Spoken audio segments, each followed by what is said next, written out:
Hello and welcome to Resilient Voices, 10-minute stories of newfound heroes. My name is Brenda Dempsey and I'm the CEO of Brilliance Publishing, and this is my project 2021. It's a giving back book to the NHS in gratitude for everything they've done for us during COVID-19 pandemic. And all the proceeds from the sales of this book is going to the NHS, and that's why it's called a giving back book. So let's introduce you to today's newfound hero. And I should have practiced this surname because I know I'm not going to get it right. So what I'm going to do is introduce this awesome, beautiful soul as MITALI, and she can tell us her full name. Oh, I wanted you to try it just to see what you can. Let me go. DEYPURKAYSTHA. There you go, DEYPURKAYSTHA. You said it. It's phonetics. It's not as bad as it looks. Well, well done. So I'm counting my syllables like I teach children when I used to be a teacher and teach them to read. Let's break the syllables down, you know. So anyway, there you go. I said it. So welcome, MITALI, and tell us a little bit about who you are and what you do. Okay, well, I've been a ghostwriter and a copywriter since 2013. And then last year, right in the middle of a pandemic, I decided to move into book coaching and book publishing, business book coaching, I should say.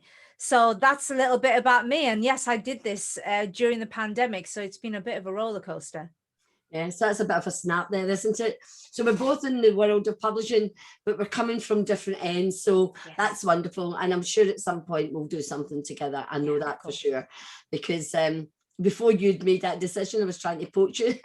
You were, but that's like the nicest thing ever. You know, that is a compliment when someone actually wants to poach you and want to work for them. So I love that.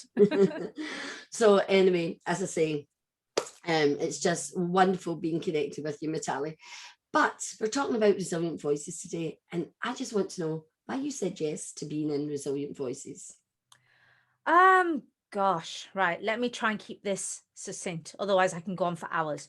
So, I've been indebted many times to the NHS, and the help they've given me. So when I was 19 years old, I went a little bit off the rails when I went to university, and I ended up becoming addicted to amphetamines and living on the streets for a while.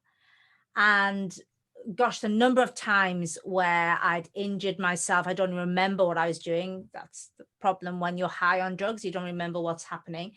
Where the NHS have helped me, you know. At the time, I didn't realize it. Looking back now, I just think, gosh, if I was living in another country where we don't have this sort of thing, you know, my family come from India. India doesn't have an NHS, you know, so the damage that I was doing to myself in India, I would have just been left on the streets to die, you know. So there's that. Also, from a mental health point of view, I was assigned some amazing counselors, addiction counselors and therapists who then got me off the drugs and got me back into university. And it's a case of, gosh, if they didn't do that, where would my life, would I even be alive is the first question. And secondly, if I was alive, what on earth would I be doing with my life? It doesn't really bear thinking about, really, does it? So there's that aspect of it, you know, as a recipient of the amazing work that the NHS does. The other side of it is in 2007, I lost my dad. He had a massive stroke. I died within a minute or so. So as deaths go, a very good death in that he wasn't in any pain. I've always been indebted to all the nurses and doctors at Queen Elizabeth Hospital in Gateshead. They just gave him exemplary care and so sensitive to us, the rest of the family, and what we were going through. And because of that, I actually decided at that point I would like to study medicine. I always wanted to do writing, but my dad's dream, I know I was meant to be a walking, talking stereotype, Brenda. I was meant to be a doctor. I know. Indian girl, reasonably educated. What else is she meant to be but a doctor? A doctor, Exactly. So my dad was really disappointed where at the age of 16, I said, no, I don't want to be a doctor. I want to write. And after losing my dad, I think it affected me and made me feel a bit guilty that I didn't really do what he wanted me to do.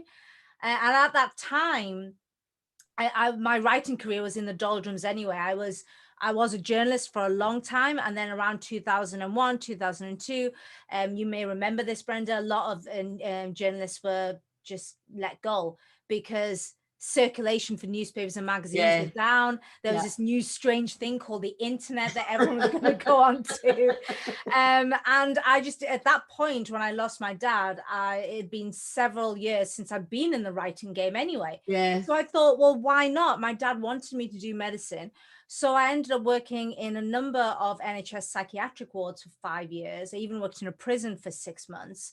So I now had experience on the other side of the NHS, actually being part of the NHS and giving care to the community and just seeing how hardworking they were. I ended up leaving in 2013.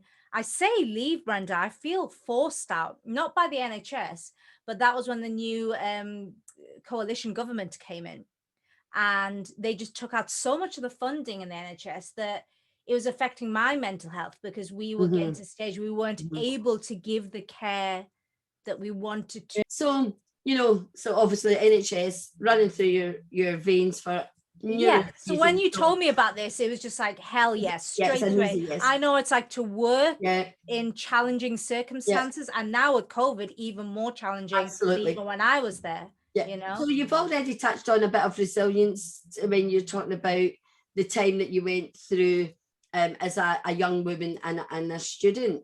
So what would you say resilience is for you, and how do you use it to bounce back? Okay, well, resilience for me, well, it's twofold. First of all, it's always understanding that, you know, if you're at rock bottom, the only way is up. It sounds cliched, but it's so true. And look back now, and I wonder if I'd be where I am now if everything came to me easy. Probably not. No. So sometimes in a sick way, you almost need to relish when things go wrong, because it's actually a good thing. You know, so that's resilience. It's seeing a way up and understanding that even if you're rock bottom, well, the only way is up now. So it's actually quite a good thing. You can't fall anymore. And the other part of resilience is surrounding yourself with the right people. You can't do this on your own. And I think if you've ever tried to be strong on your own, even if you are quite a strong character, you can only do it for so long. I've always surrounded myself with amazing people. And, you know, whenever anyone says, oh, you've been so successful as a book coach or a ghostwriter, or now as an author, I always say to people, I stand on the shoulders of giants. I'm not doing this on my own whatsoever. We all need that, you know, we need to surround ourselves, and that is for sure. And, you know, you do bounce back and you do rise, you know, as as you've probably done many times. So let's turn our attention to COVID-19 in the last, it's about 15 months or so now, and being in that lockdown. What challenges did that present for you, and how did you use your resilience to overcome them? Brenda, it really knocked me for six, because I've had issues with mental health, with my addiction, and because I've worked in psychiatric wards. I genuinely felt quite well equipped, I thought, going into the pandemic. By this point, I'd had an online business since 2013. So I was very used to working from home. I wasn't used to going to, you know, an office or a factory or anything like that to work. So when the pandemic hit, I thought, oh, I've got this licked. Everything will be fine. Yeah, no. So within 2 months, so this is, oh gosh, around about this time last year, it was May last year, I just started to have these depressive episodes, really low moods. I never got to a stage where I was thinking about suicide, but I definitely was thinking, well, if it ended, then I wouldn't feel so low. And that's a dangerous place to be thinking from. So I called my GP and just said, look, I'm not planning suicide, but I'm just thinking these dark thoughts and I can't help myself. So I think there's something wrong. And we had a Zoom consultation, as we had to do back in May last year, right in the middle of the pandemic. And he just said, yeah, these are classic signs of depression. I'd like to start you off on a low dose of antidepressant. So I asked him, just give me a couple of days to think about it. And after a couple of days, I contacted him and just said, can I just try and do this on my own? Because I have a mental health history, a background. So I think I'm quite well equipped. I'd like to, I'm, first of all, I don't want anyone to think that I don't advocate antidepressants. I think if you need them, you definitely should take them. But I always think if there's a way that you don't have to take them and you can do it on your own and with talking therapies, then try that route first, you know? And I did that and it worked for me. I didn't manage to take any antidepressants. I didn't need them. But yeah, I think that's where the resilience comes in. And that was the time, and this is what I was talking about. It goes back to always be grateful for the bad things that happen in your life, because it's actually teaching you something.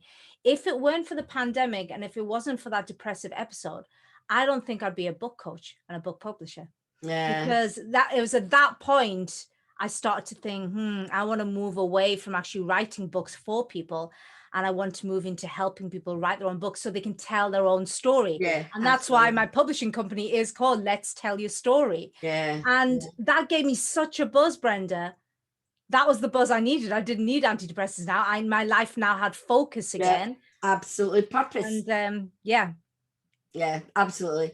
And you know, and I love the fact that you know, like when we face new challenges, no matter what they are, we can draw on previous experiences and what we did and remind ourselves of how great we are and what we did to overcome them. So Natalie, as we move forward, coming out of the pandemic, how are you going to use all of the resilience and the learning from the last 12 months? Well, I think last year has been it's been huge for all of us. I think here in the West, we didn't know we were born. We kept seeing, you know, over the last 20 years, we've had SARS, MERS, H1N1, I think it was. There was Ebola, these deadly viruses, and we saw them on TV. And we did, oh my God, that's awful. And then we, you know, sent money to charities and that kind of thing. But then we just got on with our lives. We didn't really think it was going to affect us. And COVID just completely changed everything. So I think it's made us realize that we need to be more resilient and more flexible. I think that's the key thing. The people that have survived and done well out of 2020, they've allowed themselves to be flexible. The people who weren't flexible are sadly not doing very well. So I think moving forward, I'm always just looking at how I can make my business and myself more flexible. I think the other thing is large living spaces. That's the other thing. I don't think we've ever sat there and really, especially younger people, you know, have had these little boxes of apartments because they thought, oh, I'm going to be out most of the time. I'm going to be partying most of the time. I think in the future, we need to think about our living spaces and have gardens and things like that, you know. I think you're right, because that's what I thought about at the start of the pandemic. As I gave, thank God that I had a garden that we could sit out. Same here, the weather Brenda. was wonderful last year, and you saw images of people with 2 and 3 small kids in high-rise flats, and I thought, oh, I've lived in the past, in my 20s, I've lived in bedsits and high-rise flats, and I just think, imagine if the pandemic had struck then. That would have really affected my mental health. I've got a nice sized house and a garden and yeah, absolutely. Well, Mitali, thank you so much for saying yes to being in Resilient Voices. Your story is quite remarkable in how you've used that to become a resilient woman, or a resilient human being, I should say, and using it to move forward. So everybody, it's been Natalie and Brenda having this chat about 10-minute stories and newfound heroes. So until the next time, everybody, remember, be brilliant. Much love. Until next time,